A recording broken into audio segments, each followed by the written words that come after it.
عائشة رضي الله عنها حين سئلت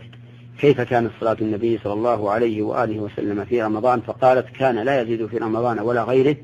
على 11 ركعة، وربما صلى 13 ركعة، فهذا العدد هو أفضل ما تصلى به صلاة التراويح. وإن زاد الإنسان على 11 ركعة إلى 23 ركعة أو أكثر فلا حرج، لأنه لم يرد عن النبي صلى الله عليه وآله وسلم تحديد الركعات، بل سئل صلى الله عليه وسلم عن قيام الليل فقال صلاة الليل مثنى مثنى، فبين العدد المحدد لكل تسليمه وهو مثنى مثنى، ولم يبين عدد التسليمات، فدل هذا على أن الأمر موكول إلى الإنسان وأن الأمر واسع. ولكن لا شك أن العدد الذي كان النبي صلى الله عليه وآله وسلم يحافظ عليه أولى من غيره.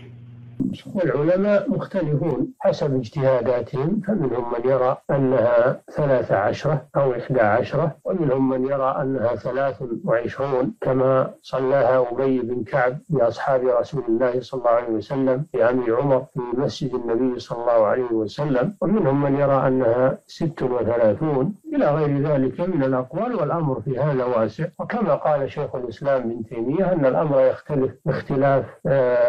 نوعية الصلاة، فمن كان يطيل القراءة والركوع والسجود فإنه يقلل من عدد الركعات لأن هذا أرفق بالناس، ومن كان يخفف القراءة والركوع والسجود فإنه يكثر من عدد الركعات. نعم. أن عدد صلاة التراويح ورد أنها تصلى 11، ووصل صلاتها إلى 36، ودون ذلك صليت 21 و23 ونحو ذلك، وكل ذلك جائز بحمد الله عز وجل. المقصود من هذا كله أننا نعلم أن عدد الركعات أمرها سهل ويسير، وهذا يختلف باختلاف إقبال الناس على العبادة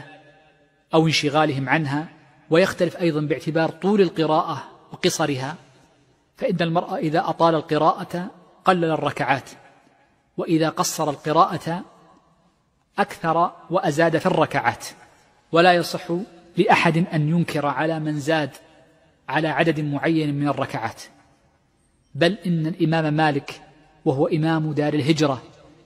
نهى أمير المدينة أن ينقص عن عدد معين،